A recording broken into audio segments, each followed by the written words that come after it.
अच्छा, आज का हमारा जो टॉपिक है ट्रेनिंग सेशन का, that is modern age of cake biscuit wafers and moulded products. ये टॉपिक इसलिए चूज किया गया है ताकि मॉडर्नाइजेशन जिस तरह से आजकल चीज़ें एडवांस हो रही हैं, तो हम न्यू जितनी भी चीज़ें आ रही हैं मार्केट के अंदर, और उन सब के साथ हम इन टच रहें और इंडस्ट्री के ट्रेंड्स को मीट कर सकें। तो चलते हैं अब ट्रेनिंग के कंटेंट्स की तरफ।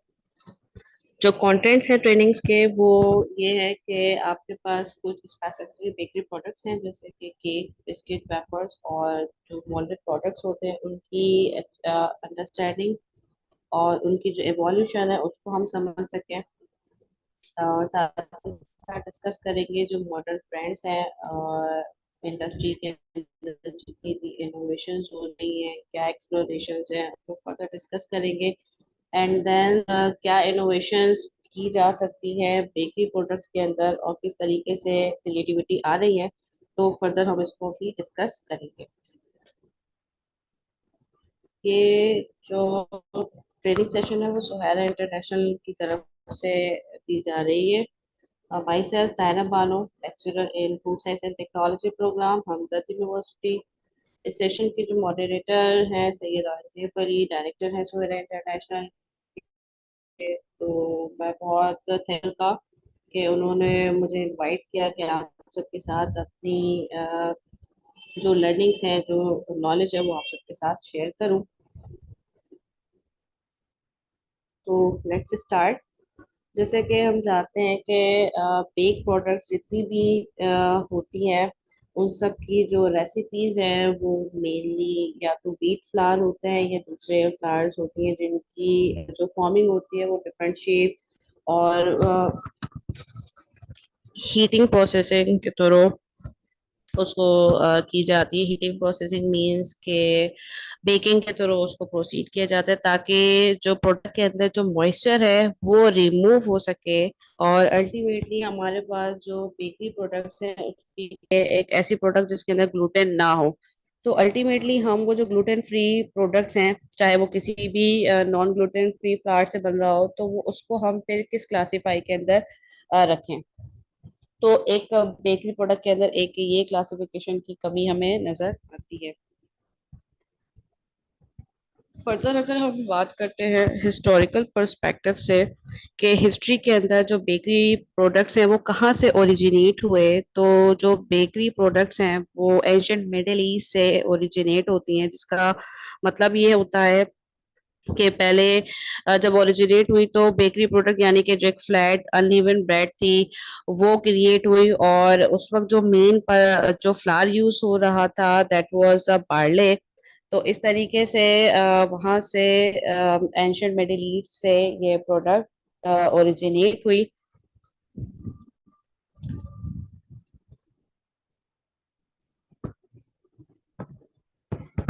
उसके बाद हम देखते हैं कि पास्ट के अंदर बहुत सी ट्रेंडिंग के अंदर बहुत सी बेक प्रोडक्ट्स आने लगी, और बहुत सी ब्रेड्स और केक पेस्ट्री टाइप्स की बहुत से लोग कंज्यूम करना लोगों ने स्टार्ट कर दिया। और अमूमन उस टाइम पर जो बेक प्रोडक्ट स्पेशली जैसे केक है या ब्रेड है वो अपर सोशल क्लास ही यूज करती थी। लेकिन फिर बाद में स्पेशल कुछ सेरेमनीज या इवेंट्स होते हैं तो वहाँ पे जो इस तरह की बेक प्रोडक्ट्स ही वहाँ पे यूज होती हैं, और आज भी ये ट्रेडिशन इस तरह से है कि यहाँ पे हम बेकरी प्रोडक्ट्स को यूज कर रहे होते हैं। हमारे यहाँ नॉर्मली केक्स जो है वो इवेंट के अंदर ही यूज हो रहा है। तो अगर इस तरह से हम देखें कि जितने भी ब्रेड्स, केक या बिस्किट वेफर्स हैं उनकी ट्रेडिशनली क्लासिफिकेशन किस तरीके से की जाती है, क्योंकि बेकिंग की एक हिस्ट्री बड़ी लंबी है, काफी सालों पुरानी है, तो इसको क्लासिफाई करना थोड़ा मुश्किल इस तरह से हो जाता है कि फॉर एग्जांपल अगर हम बात करें कि नॉर्मल टर्मिनोलॉजीज में बिस्किट जो हम कहते हैं इंग्लिश में, तो उसका मतलब क्या होता है।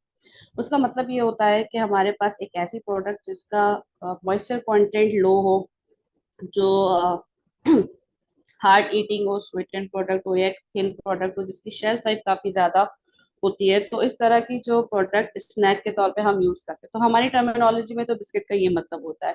लेकिन जब इन टर्म्स यूएसए, तो यूएसए में जो बिस्किट को कॉमनली रेफर किया जाता है एक ऐसी प्रोडक्ट को जो कि एक स्वीटेंड प्रोडक्ट हो जिसका मॉइस्चर लेवल इंटरमीडिएट लेवल पर होता है, और जो कि ब्रेकफास्ट और सैवरी फूड के साथ ली जाती है। तो अब आप यहाँ पे देख रहे हैं कि दो टर्मिनोलॉजीज आ गई हैं बिस्किट्स की। तो सिमिलरली जो यूएस के अंदर जिस चीज को बिस्किट कहा जाता है, यूके के अंदर वो स्कोन के नाम से खाई जाती हैं। तो और इस तरह से फिर अगर मैं बात करूं कि भाई यूके में बिस्किट किसको कहा जाता है, तो यूके में बिस्किट जिस चीज को कही जाती है वो एक्चुअली में यूएस के अंदर कुकीज होती है। तो यहाँ पे बहुत ज्यादा कंफ्यूजन है डेफिनेशंस को लेकर। तो फर्दर फिर अगर एक बात की जाए फ्रेंच बिस्किट की, तो फ्रेंच बिस्किट वो चीज है जिसका मॉइस्चर कंटेंट लो होता है, ड्राई ईटिंग, उसकी शेल्फ लाइफ ज्यादा होगी, और वो बेसिकली एक स्पंज टाइप केक है, एक एरेटेड प्रोडक्ट है। तो अब यहाँ पे इतनी सारी जो डेफिनेशन या टर्मिनोलॉजीज हैं वो डिफरेंट है। तो अब यहाँ पे एक क्वेश्चन ये होता है, क्या जरूरी ये है कि मिसाल के तौर पर आप कोई प्रोडक्ट बनाते हैं, ठीक है, न्यू प्रोडक्ट बनाते हैं, तो क्या उस वक्त ये मैटर करेगा कि आप क्लासिफिकेशन पे जाएं प्रोडक्ट की, या फिर जो है उसके ऊपर फर्दर काम करके आपने उसको आगे लेके आना है? तो ऑब्वियसली आपका आंसर क्या होगा कि नो, इट डजेंट मैटर कि वो किस क्लासिफिकेशन में या किस कैटेगरी पे फॉल करता है, ये मैटर नहीं करता, क्योंकि जो ट्रेंड है बेकरी प्रोडक्ट्स का वो इससे कहीं ज्यादा फास्ट ग्रो कर रहा है। तो सिंपली हम अपनी आसानी के लिए जो कॉमन लैंग्वेजेस में हम बेकरी प्रोडक्ट्स को क्लासीफाई इस तरह से कह सकते हैं आम लफ्जों में, कि ब्रेड एक ऐसी प्रोडक्ट है जो कि नॉर्मली फ्लावर या मील से बनेगी और बेक किया जाएगा। सिमिलरली केक है एक बेक प्रोडक्ट और स्वीटेंड ब्रेड होगी, जबकि बिस्किट एक थिन वैरायटी है केक की जो कि ड्राई और स्मॉल इन साइज होगी। वेफर्स की जब हम बात करते हैं, तो वेफर बेसिकली एक थिन क्रिस्प और एक फ्लैट बेक प्रोडक्ट होगी, जो कि टिपिकली उसका जो बैटर या डो है वो थिनली स्प्रेड किया जाएगा किसी सरफेस पे, मोस्टली वेफर आयरन्स पे। तो वो एक क्रिस्प सा प्रोडक्ट जो है वो तैयार हो जाता है। और मोल्डेड प्रोडक्ट्स वो होंगे कि जब आप बेक प्रोडक्ट्स को बेक करना है, तो उसकी उसकी शेपिंग के लिए जिस मोल्ड में आप उसको देंगे शेपिंग के लिए, तो वो प्रोडक्ट्स आपके पास मोल्डेड प्रोडक्ट्स आ जाती हैं। तो मार्केट ओवरव्यू की हम बात कर लेते हैं अब। तो आपके अगर आप ग्राफिकली देखें, तो हमारे पास जो ग्लोबल मार्केट है बेकरी प्रोडक्ट्स की यूएस डॉलर मिलियन के अंदर, तो वो 2016 से 2021 तक वो एक लीनियर ग्रोथ रेट शो हो रही है हमारे पास। तो बॉटम में आप देखेंगे कि 2025 में जो ग्लोबल मार्केट है इसकी वो कहाँ तक बढ़ने वाली है, तो अराउंड एक्सपेक्टेड है कि 26% तक 2025 के अंदर जो इसकी ग्रोथ रेट है वो इंक्रीज हो जाएगी एज कम्पेयर टू 2021। तो अल्टीमेटली जो इसकी जो मार्केट है वैल्यू है जो ट्रेंड है वो इंक्रीज हो रहा है। इसी तरीके से अगर हम फोरकास्ट की बात करें कि वो बेकरी प्रोडक्ट कंजप्शन पर पर्सन पर केजी एयर के हिसाब से, तो हमारे पास ये ग्राफ है, आप देख सकते हैं इसके अंदर कि आपके राइट साइड पर दो तरह की प्रोडक्ट्स आपके सामने है। एक बेकरी प्रोडक्ट जो कि ग्रीन लाइन से शो हो रही है, और दूसरा है आपके पास बन फूड जो कि येलो लाइन से शो हो रही है। तो अल्टीमेटली दोनों ही ईयरली जो है वो इंक्रीज ही हो रही है, लेकिन जिसके अंदर जो बेकरी प्रोडक्ट्स है जिसके अंदर हमारे पास bread, cake, pastries and so on इस तरह की चीजें आती हैं, तो वो जो है वो इंक्रीज हो रही है। और यहाँ से अगर हम इनका ग्रोथ रेट कैलकुलेट करते हैं, तो 2025 तक एक्सपेक्टेड है कि इसकी जो ग्रोथ रेट है वो इंक्रीज हो जाएगी बेकरी प्रोडक्ट्स की 40%, और जबकि जो बन फूड्स हैं वो 32% तक इंक्रीज होगी। तो अब यहाँ से आप अंदाजा लगा लें कि जो इस वक्त मार्केट या जो बेक प्रोडक्ट की जो मार्केट है वो किस तरह से उसका ट्रेंड चल रहा है। तो आने वाले टाइम पे जो इसकी जो कंपटीशन है वो बहुत हाई आने वाली है। इस कंपटीशन के लिए अगर सक्सेसफुली अगर हम देखें तो इसके अंदर एक बहुत इम्पोर्टेंट चीज ये आ जाती है कि हमें इस बात पर जोर देनी अटेंशन देनी है कि जो ग्लोबल ट्रेंड है या जो इनोवेटिव प्रोजेक्ट्स हैं उसके ऊपर हम फोकस करें, क्योंकि कोविड 19 के बाद जहाँ पे हर चीज इंक्रीज हुई है, तो सिमिलरली जो बेकरी प्रोडक्ट्स हैं इसकी कंजप्शन भी इंक्रीज हुई है, ये आपको डाटा से भी समझ आ रहा है। तो जो अच्छा, दूसरी बात ये कि जो बेकरी प्रोडक्ट्स जो ग्लोबली इसकी जो मार्केट है वो बहुत सारे फैक्टर्स पर डिपेंड करती है। मिसाल के तौर पे लोगों की जो ईटिंग हैबिट्स हैं वो चेंज हुई हैं इस दौरान, और लोगों के अंदर अब जिस तरह से अवेयरनेस आ रही है हेल्थी ईटिंग हैबिट्स के हवाले से, तो लोग जो हैं वो ऐसे बेकरी प्रोडक्ट्स चाहते हैं जो कि फंक्शनल हो, जो कि अफोर्डेबल हो, जो कि न्यूट्रिशियस हो। तो उसके लिए हमें काफी सारे ऑल्टरनेटिव्स की तरफ जाना पड़ेगा, और अल्टीमेटली चूंकि कंपटीशन है तो उसको सक्सेसफुल करने के लिए हमें इन तरफ फोकस करने की जरूरत है।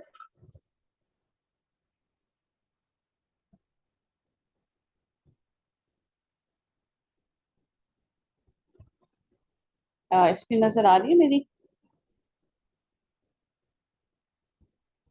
जी, स्क्रीन विजिबल है आपकी। ओके, नेक्स्ट अगर हम बात करते हैं कि what makes bake products different from other process food. जो बेक प्रोडक्ट्स हैं वो दूसरे प्रोसेस प्रोडक्ट से डिफरेंट क्यों होते हैं? क्या हम बेक प्रोडक्ट्स को प्रोसेस फूड में कंसिडर नहीं कर सकते?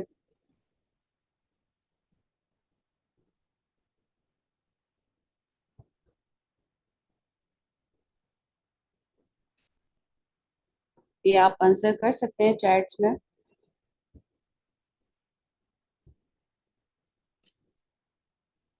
तो यहाँ पे एक मिसाल के तौर पे जैसे हमारे पास बहुत सारे फूड प्रोडक्ट्स हैं। For example potato. पोटैटो जो है हम इन केस रॉ यूज कर सकते हैं। तो हम पोटैटो को फ्राई करके ही क्यों यूज करें, बॉईल करके ही क्यों यूज करते हैं? क्योंकि ऑब्वियसली फिर जो न्यूट्रिशनल प्रोफाइल है या टेस्ट की बात करें तो वो फ्राइंग के बाद या बॉईल के बाद उसकी टेस्ट एनहांस हो जाती है। सिमिलरली जो बेक प्रोडक्ट्स हैं उनके साथ भी यही है कि अगर आपके पास प्रोडक्ट्स जितनी भी हैं वो मेनली डिपेंड करती हैं रॉ मटेरियल पर। तो जितने भी बेकरी प्रोडक्ट्स हैं उनका जो बेसिक या मेन रॉ मटेरियल है वो फ्लावर होता है, और फ्लावर की जो यूजेज है वो डिपेंड करती है कि आप उसको कैसे प्रोसेस करते हैं। तो फ्लावर है तो वो आप डो बनाते हैं, और डो बनाने के बाद वो बेकिंग के लिए जाती है। अब baking is a heating process के बेसिकली मॉइस्चर रिमूव करना होता है। अब यहाँ पर ये है कि फ्लेवर एनहेंसमेंट, टेक्सचर कह लें, ये सारी चीजें ड्यूरिंग प्रोसेसिंग ही मैटर करेंगी। अब इसके अंदर जिस तरह से आप इंग्रेडिएंट्स ऐड करते हैं, इसके अंदर फॉर एग्जांपल शुगर ऐड कर रहे हैं, तो शुगर क्या करेगा, वो इसकी फंक्शनल प्रॉपर्टीज को इंक्रीज कर देता है। फॉर एग्जांपल शुगर प्रोवाइड करेगा स्वीटनेस, शुगर प्रोवाइड करेगा टेक्सचर प्रोडक्ट को, शुगर जो है वो उस प्रोडक्ट के वाटर को बाइंड कर लेता है। तो इस तरह से जो जितनी टाइप्स के या जितनी तरह की आप इंग्रेडिएंट्स यूज करते हैं, प्रोडक्ट की फंक्शनल प्रॉपर्टीज वैसे ही चेंज होती चली जाती है। तो इस तरीके से जो हमारे पास बेकरी प्रोडक्ट्स की जो रेंज है वो बहुत डाइवर्सिफाई हो जाती है, सिंपली जो चीजें हैं उसके अंदर वेरिएशंस करके।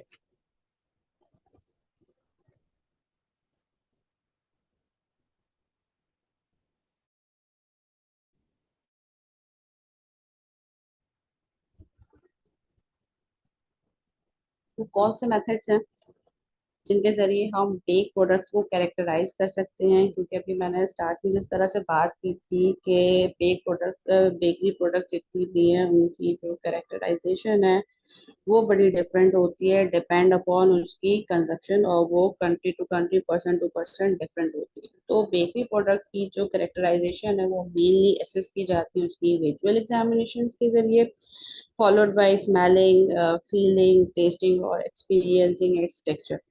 तो ये जो सारी जजमेंट्स होती हैं वो अल्टीमेटली डिपेंड करेंगी पर्सन टू पर्सन के, उसका कल्चरल बैकग्राउंड क्या है, उसके पर्सनल एक्सपीरियंसेस क्या है, उसके प्रेफरेंसेस क्या है।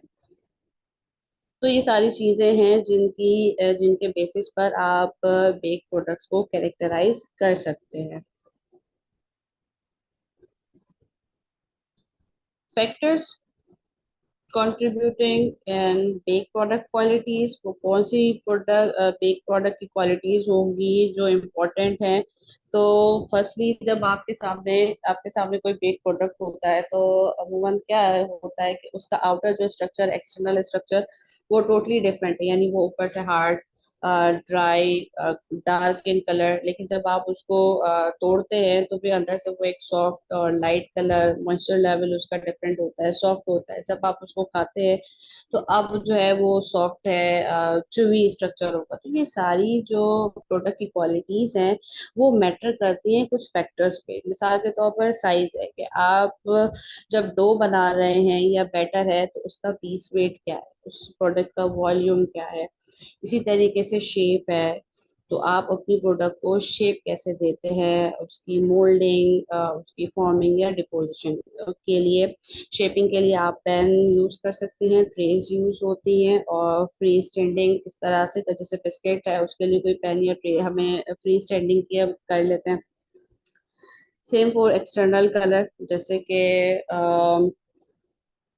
कुछ प्रोडक्ट्स ऐसी हैं जो कि उसका एक्सटर्नल कलर अगर शुगर या कैरामलाइज शुगर यूज किया जाए तो वो दिखने में काफी ज्यादा अट्रैक्टिव होती है अपना, या रिच टेक्सचर शो कर रही होती है। तो वो अल्टीमेटली डिपेंड करता है ये सारी एक्सटर्नल उसकी कलर कलर या कैरेक्टरिस्टिक्स, कौन से इंग्रेडिएंट्स उसके अंदर यूज हो रहे हैं और किस इंग्रेडिएंट किस क्वालिटीज के हैं। फॉर एग्जाम्पल, अगर आप इंग्रेडिएंट्स के रेशियोज बढ़ाते हैं या फॉर्मुलेशन चेंज करते हैं, उसकी प्रोसेसिंग टेक्नोलॉजी चेंज करते हैं, तो वो अल्टीमेटली प्रोडक्ट के एंड कलर को, एक्सटर्नल कलर को चेंज कर देता है, जो कि फिर कंज्यूमर के प्रेफरेंसेस पर होता है कि वो उसको प्रेफर कर रहा है। यानी आप बेकरी जाते हैं तो बहुत सारी प्रोडक्ट्स रेंज होती है, सिर्फ फर्क क्या है कि उनके अंदर जो प्रोसेसिंग है, जो इंग्रेडिएंट्स हैं वो चेंज होती है। तो सिमिलर वो क्रस्ट कैरेक्टरिस्टिक्स की बात करें तो ये भी एक बहुत बड़ा फैक्टर होता है। जो क्रस्ट की जो कैरेक्टरिस्टिक्स होती है वो डिपेंड करती है कि बेकिंग के टेम्परेचर पे, उसके टाइम पे, ओवन कंट्रोल पे, और उसकी जो स्टीमिंग है वो किस तरीके से की गई है। Another factors are crumb cellular structure, that is the internal structure of any bakery product, that is ultimately depend upon ingredient qualities, उनकी formulations, उनके ingredient ratios, उनकी mixing technique क्या यूज की गई है, और दूसरी प्रोसेसिंग टेक्नोलॉजी। आपके पास रेसिपी भले ही कितनी ही सेम आप यूज कर रहे हो, किसी भी अच्छी मल्टीनेशनल की आप रेसिपी आपके हाथ लग जाए वो आप यूज कर रहे हो, लेकिन अगर उसकी प्रोसेसिंग टेक्निक आपने सही यूज नहीं की तो आपकी प्रोडक्ट कभी भी उस लेवल की नहीं बनने वाली है।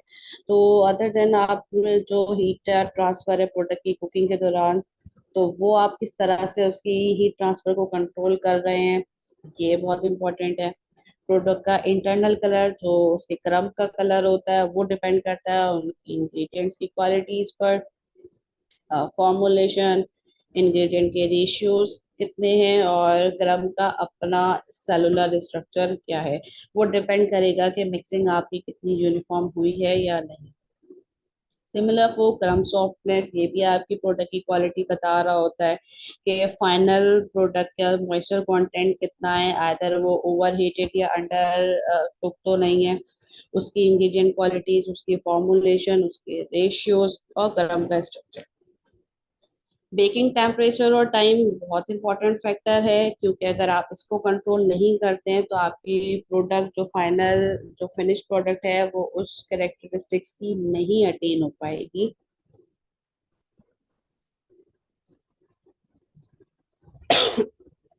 Another factors are mouth feel.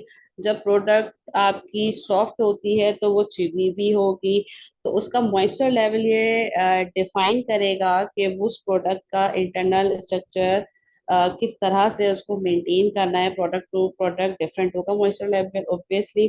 और जो मॉइस्चर लेवल होगा अल्टीमेटली उसी से उसका ग्राम का जो स्ट्रक्चर है वो डिफाइन हो जाता है, और जो क्या है मैटर करेगा प्रोडक्ट की फॉर्मुलेशन और इंग्रेडिएंट की रेशियोज पर, कि आपने उसका रेशियो किस तरह से मैनेज किया है। टेस्ट बहुत इम्पोर्टेंट इम्पोर्टेंट फैक्टर है जो कि क्वालिटी बताएगा। अल्टीमेटली ये सारी चीजें भी उन्हीं पर डिपेंड करती हैं कि आपने प्रोसेस क्या कैसे की है और इंग्रेडिएंट्स की क्वालिटीज कैसी है। अरोमा, अरोमा आपको जब आप प्रोसेस करते हैं, जो हीटिंग प्रोसेसिंग है या बेकिंग है, तो उस टाइम पे क्योंकि प्रोडक्ट का जो मॉइस्चर है वो लॉस होता है, तो वो अरोमा में कन्वर्ट होके आपकी प्रोडक्ट के बारे में ये पता इंडिकेट कर रहा होता है कि वो कुकिंग की तरफ है, और आपको अब वहां से उसको कंट्रोल करना है सो दैट कि वो अंडर कुक या ओवर कुक ना हो जाए। रेसिपीज हमारे पास टिपिकल रेसिपीज कुछ आपसे जो जनरल रेसिपीज हैं कुछ बेकरी प्रोडक्ट्स की, वो आपको दिखाती चलती हूँ। फॉर एग्जाम्पल केक है, तो केक की जो रेसिपीज है वो क्लासिफाई अमूमन होती है दो रेशियोज में। एक कहलाती है हाई रेशियो केक और दूसरा है लो रेशियो केक। जो हाई रेशियो केक है उसके अंदर शुगर का लेवल या लिक्विड, जिसे हम कह सकते हैं कि लिक्विड इट मीन्स के वाटर एग और मिल्क का जो समेशन है उसका कंटेंट कितना होगा। तो शुगर और लिक्विड का लेवल हमेशा फ्लावर के कंटेंट से ज्यादा होगा हाई रेशियो केक में, जबकि लो रेशियो केक्स के अंदर जो शुगर या लिक्विड का लेवल है वो फ्लावर के मुकाबले में कम होता है। तो अब ये कुछ रेसिपीज हैं आपके सामने प्लेन हाई रेशियो केक्स की। प्लेन जैसे हाई रेशियो मैंने पीछे बात की थी कि शुगर और जो लिक्विड का लेवल है वो फ्लावर के मुकाबले में ज्यादा होगी। तो अब यहाँ पे जो इंग्रेडिएंट्स का लेवल है वो बेकर्स परसेंटेज के अंदर शो हो रही है। Bakers percentage in the sense हम जो ज्यादा अच्छा तरीका होता है वो बेकर्स जो रेसिपीज को बेकर्स परसेंटेज में शो करने का, दैट इज वाई यहाँ पर जो फ्लावर जो होता है उसके कंपैरिजन में बाकी सारे इंग्रेडिएंट्स को का लेवल मैनेज किया जाता है कि फ्लावर के अकॉर्डिंग बाकी इंग्रेडिएंट्स का लेवल क्या है। फॉर एग्जांपल फ्लावर जो है वो 100% है, तो बाकी इंग्रेडिएंट्स का लेवल क्या होगा। और अल्टीमेटली चूंकि ये हाई रेशियो केक्स हैं तो इसके अंदर सुक्रोज यानी शुगर का कंटेंट और बाकी जो लिक्विड कंटेंट है वो आप देख सकते हैं वो फ्लावर के मुकाबले में ज्यादा है। Similarly chocolate high ratio cakes के अंदर जो फ्लावर का रेशियो है 100, तो उसके चूंकि चॉकलेट हाई रेशियो केक्स है तो जो कोकोआ यूज हो रहा है, तो कोकोआ यूज करने की वजह से जो शुगर लेवल है या और जो इसका वाटर लेवल हो गया एग लेवल है वो इंक्रीज रखेंगे as compare to plain cakes के।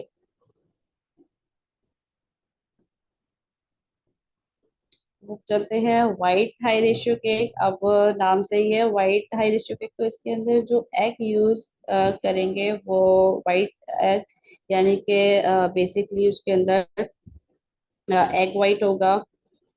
और दूसरी जो एक मेन चीज इस्तेमाल होगी वो एक टार्टरिक एसिड, बहुत ही माइन्यूट क्वांटिटी में।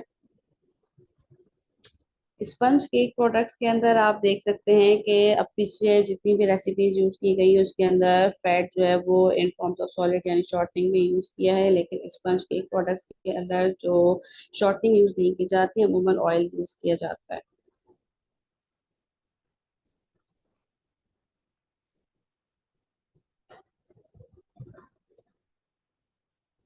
नेक्स्ट रेसिपी जो हमारे पास होगी that is cookies, biscuit, crackers और वेफर्स। जैसे कि हमें पता है कि जो कुकीज हैं बिस्किट की सारी बाय डेफिनेशन अगर हम इसको कहें तो ये कैरेक्टराइज हो जाती हैं एक लो मॉइस्चर फूड के अंदर आती हैं, जिनके अंदर मॉइस्चर लेवल तो कम होगा लेकिन फैट का रेशियो और शुगर का लेवल ज्यादा होता है। अल्टीमेटली ये सारी जो प्रोडक्ट्स होती हैं वो एक दूसरे से डिफर इसलिए करती हैं कि इनकी जो डो फॉर्मेशन होती है वो डिफरेंट होती है, और इसकी जो प्रोसेसिंग है वो डिफरेंट होती है, जिसकी वजह से इन सारी प्रोडक्ट्स को क्लासिफाई कर दिया जाएगा कि ये सारी प्रोडक्ट एक दूसरे से डिफरेंट है।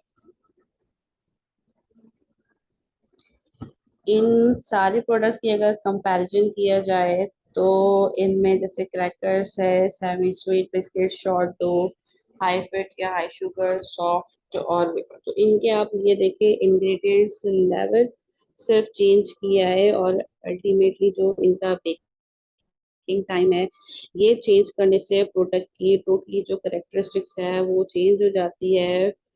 फॉर एग्जांपल ये जो सारी प्रोडक्ट की रेंज है इनके अंदर जो डो बनाते वक्त जो वाटर कंटेंट ऐड किया जाता है, तो सबसे ज्यादा जो वाटर कंटेंट है वो वेफर के अंदर, दैट इज 140%।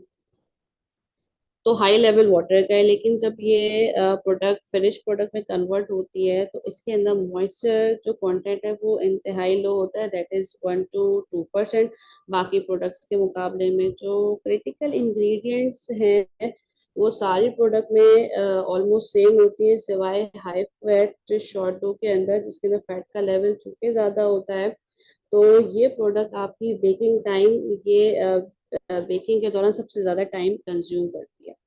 तो सिमिलरली जो इसकी जो दो पीस फॉर्मेशन होगी वो डिफरेंट कैटेगरीज की होती है, जो कि नीचे लिस्ट की गई है कि इनकी जो फॉर्मेशन है डो की वो A B C D और ई कैटेगरीज की होती है, जो कि प्रोडक्ट टू प्रोडक्ट डिफर करेगी, और अल्टीमेटली जो इनका बेकिंग टाइम है वो भी डिफरेंट होगा।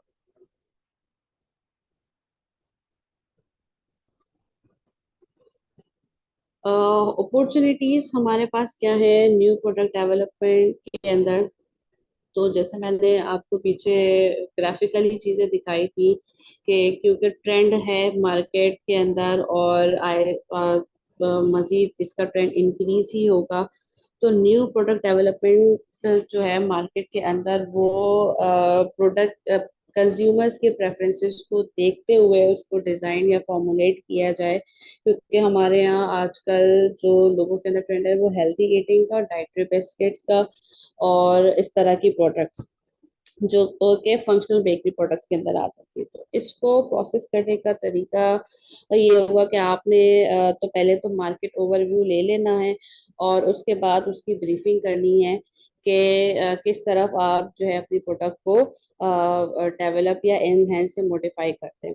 उसके बाद जो प्रोडक्ट डेवलपमेंट की प्रोसेस पे आएंगे, तो वो आपको इस टेबल के जरिए आप क्लियरली देख सकते हैं कि आपके पास दो ही तरह के प्रोडक्ट की ब्रीफिंग की जा कर सकते हैं, कि आपने न्यू प्रोडक्ट डेवलप करना है या किसी एग्जिस्टिंग प्रोडक्ट को एनहेंसमेंट की तरफ जाएंगे। तो सबसे पहली चीज तो ये होगी कि आप आइडेंटिफाई कर लें कि कि अगर न्यू प्रोडक्ट है तो वो किस हिसाब से न्यू आप उसको कह रहे हैं, और अगर तो इनहेंस कर रहे हैं तो इनहेंसमेंट किस तरह की है बिटवीन न्यू प्रोडक्ट और एक्सिस्टिंग प्रोडक्ट। और आफ्टर जब आप इसकी एवेल्यूशन कर ले, आइडेंटिफाई कर ले, तो उसके बाद आप करते हैं एक्सपेरिमेंटेशन, डिफरेंट ट्रायल्स लेते हैं और रेसिपी और प्रोसेस को सेट करते हैं। उसके बाद आप जब एक्सपेरिमेंट्स के जरिए आपकी प्रोसेसिंग और रेसिपी सेट हो जाती है, तो आपने वो बेसिक असेसमेंट कर लेनी है जो प्रीवियस बताई गई थी कि नॉर्मली जो असेसमेंट होती है वो या तो ऑब्जेक्टिव टेस्टिंग होती है या सब्जेक्टिव। ऑब्जेक्टिव के अंदर मेनली आप चीजें देख लेंगे कि उसकी विजुअलाइजेशन, सेंसरी प्रॉपर्टीज और ईटिंग क्वालिटीज, फ्लेवर एक्सेट्रा। जो सब्जेक्टिव टेस्टिंग होती है वो फर्दर इंग्रेडिएंट लेवल पर जाकर टेस्टिंग होती है, रॉ मटेरियल्स के लेवल पर होती है कि वो आपका कितना इफेक्टिव, आपका रॉ मटेरियल जितना होगा तो एंड प्रोडक्ट उसी हिसाब से आपकी फर्निश्ड होती है। तो प्रोडक्ट अगर आपकी एक्सेप्टेबल होती है तो देन वो फर्दर एवेल्यूशन के लिए जाती है, और इन केस अगर वो अनएक्सेप्टेबल है तो उसको फिर दोबारा से आइडेंटिफाई किया जाता है कि उसके अंदर गैप्स कहाँ हैं, सो दैट उसको फिर रीप्रोसेस करके उसको डेवलप किया जाता है।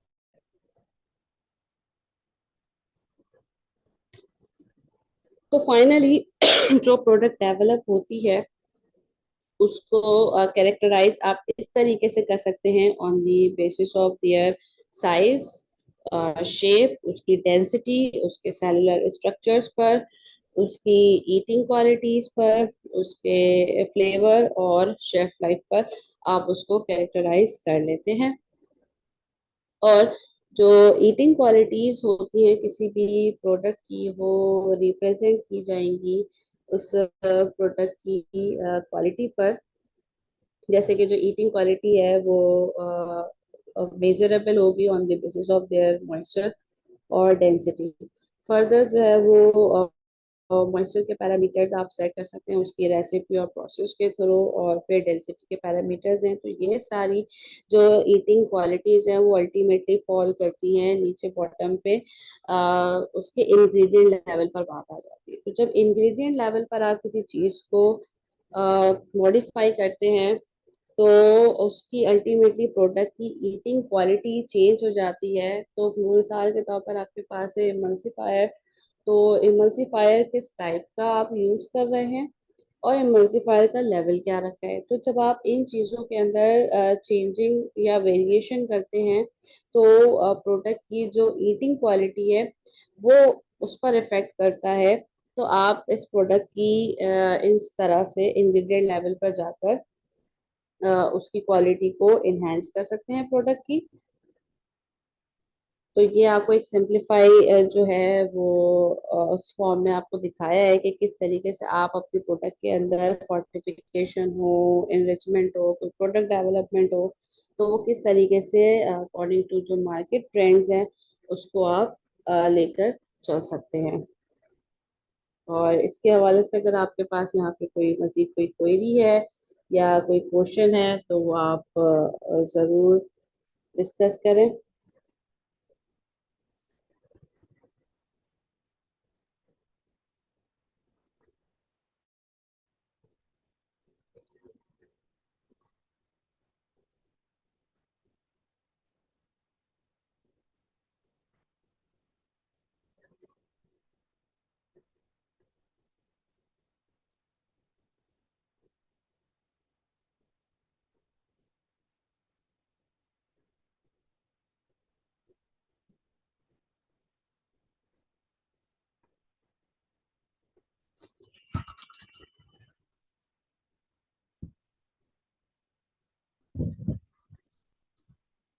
Hello, I am audible? आवाज आ रही है मेरी? जी जी, आवाज आ रही है आपकी। जी, कोई क्वेश्चन हो तो यहाँ पे जरूर पूछें इस स्टेप पर।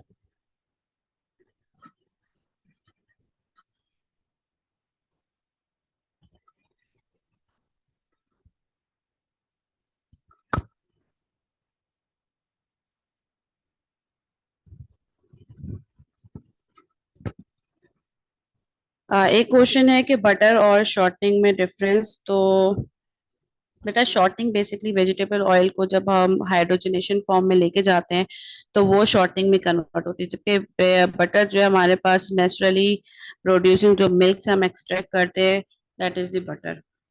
तो इसको जब आप प्रोडक्ट के अंदर चेंज करते हैं, अगर आप ऑयल यूज करते हैं या शॉर्टनिंग की तरफ जाते हैं, तो प्रोडक्ट की अल्टीमेटली जो कैरेक्टरिस्टिक्स है वो टोटली चेंज हो जाती है।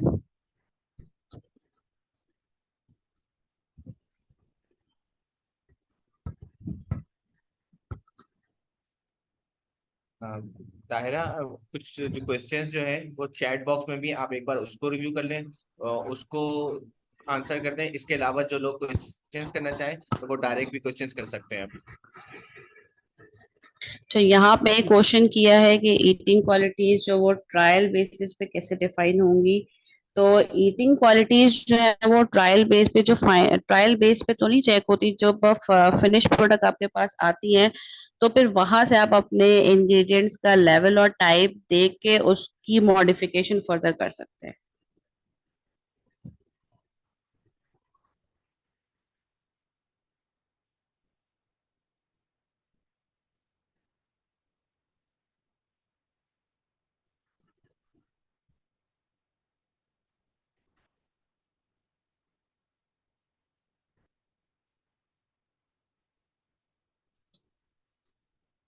के ने क्वेश्चन किया है कि शॉर्टनिंग किस तरह की हो। तो शॉर्टनिंग वही हाइड्रोजनेटेड फॉर्म होती है वेजिटेबल्स ऑयल की, जो कि प्रोडक्ट को एक स्पेसिफिक कैरेक्टरिस्टिक्स देती है।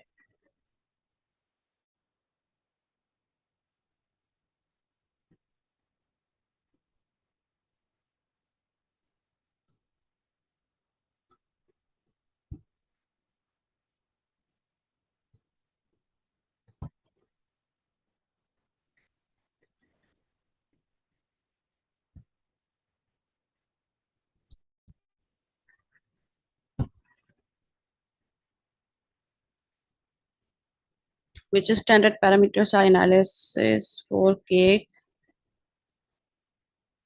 केक को एनालाइज करने के जो स्टैंडर्ड पैरामीटर्स होते हैं बेसिकली केक को उसके मॉइस्चर लेवल से ही चेक किया जाता है। जैसे अभी मैंने पीछे बताया था, एक हाई रेशियो केक है और लो रेशियो केक है। तो पहले तो फर्दर आप इसको कैरेक्टराइज करेंगे एंड देन फिर उसकी एक किसी टेस्टिंग पर जाएंगे।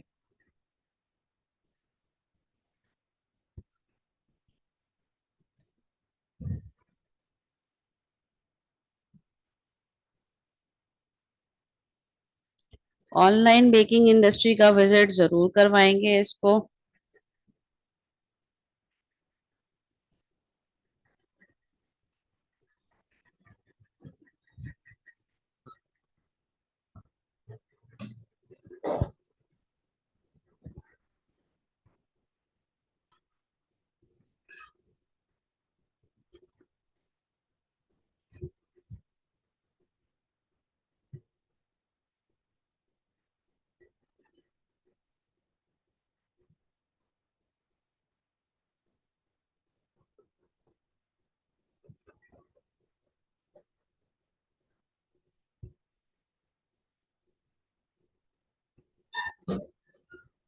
नॉर्मली जो इमल्सिफायर्स यूज होते हैं वो लेसिथिन है, मोनो या डाइग्लिसराइड यूज करते हैं। इसके अलावा एक इमल्सिफायर होता है डेटिम के नाम से, डाइसिटाइल टार्टरिक एसिड, जो कि आपको जब मैंने इंग्रेडिएंट्स दिखाया था तो वहां पर टार्टरिक एसिड यूज हो रहा था, तो दैट इज अल्टीमेटली एमल्सिफायर। इसके अलावा जो है वो कुछ ईस्टर्स होते हैं, ग्लिसरॉल ईस्टर्स, वो एज एमल्सिफायर यूज होते हैं।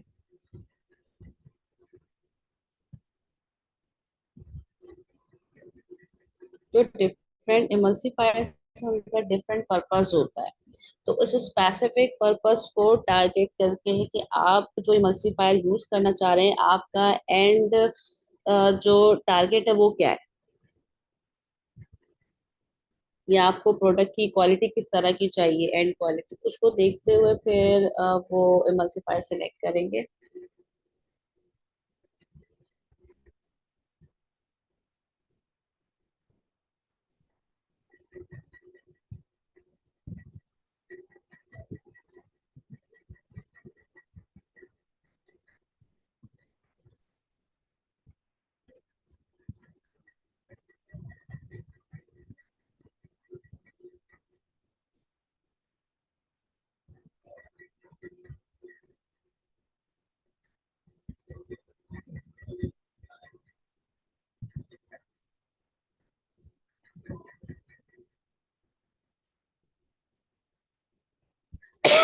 जो स्टैंडर्ड पैरामीटर है हाई रेशियो केक को चेक करने के लिए, वो उसका वेट, वॉल्यूम, उसके क्रम का टेक्सचर, उसका मॉइस्चर कंटेंट, उसका पीएच लेवल, कलर है, स्पेसिफिक ग्रेविटी है, और अल्टीमेटली शेल्फ लाइफ।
यहाँ पे एक क्वेश्चन किया है,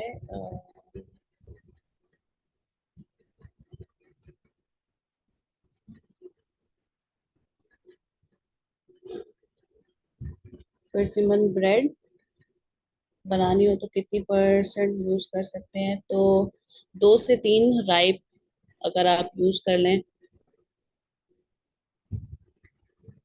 तो 2 से 3 राइप अगर आप यूज करते हैं परसिमन्स, तो वो आप बना लें मैक्सिमम।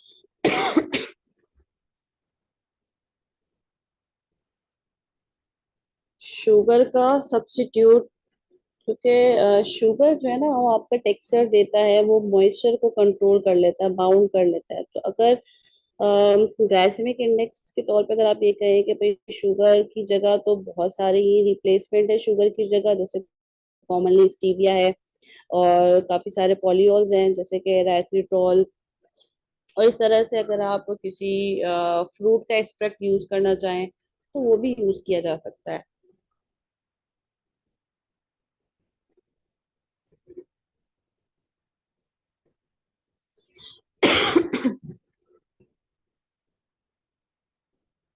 जो स्लाइड पे टी और एल शो हो रहा था वो इंग्रेडिएंट्स की टाइप और उसके लेवल को आप डिफाइन कर सकते हैं कि कौन सा इंग्रेडिएंट आपने कौन सी टाइप लिया है और कितने लेवल्स आप यूज कर रहे हैं। फिर फर्दर उसके जो लेवल्स को आप कम या ज्यादा करके या उसकी टाइप को चेंज करके भी अपनी प्रोडक्ट को मॉडिफाई कर सकते हैं।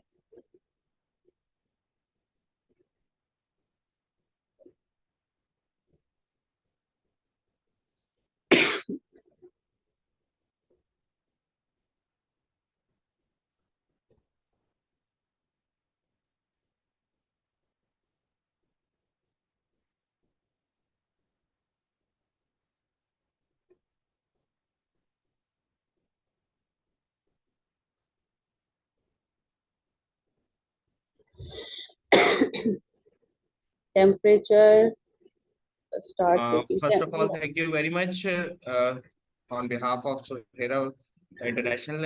Thank you very much, Sohera Tahira, आपने बहुत कीमती वक्त निकाला और हमारे साथ अपने एक बहुत अच्छा सेशन और अपनी बहुत अच्छा हमें समझने का मौका मिला आपके साथ बैठ के। एक आपको पता है कि आने वाले दिनों में एक बड़ा चैलेंज आपने भी शेयर किया कि इसके ऊपर बहुत गैप है। तो हमने इस चीज को सोचते हुए इस सब्जेक्ट को रखा था अपने स्टूडेंट्स के लिए, अपने पार्टिसिपेंट्स के लिए, कि वो आपके साथ इसको समझें और इस पे बात कर सकें। तो थैंक यू बिल्कुल। Very much participants, thank you very much Tara once again. अगर किसी को कोई फर्दर क्वेश्चन हो तो वो व्हाट्सएप ग्रुप पे भी रब्ता कर सकते हैं हमसे, हमारे ईमेल पे भी रब्ता कर सकते हैं। बाकी ये वाली जो प्रेजेंटेशन है, जो लोग मिस कर गए उनके लिए हम इसको हमारे सुहेरा के यूट्यूब चैनल के ऊपर अपलोड कर देंगे, तो वो वहां से इसको देख सकते हैं, डाउनलोड कर सकते हैं, और किसी भी तरह की कोई क्वेश्चंस के लिए हमसे रब्ता कर सकते हैं। Thank you very much team, thank you, Allah Hafiz.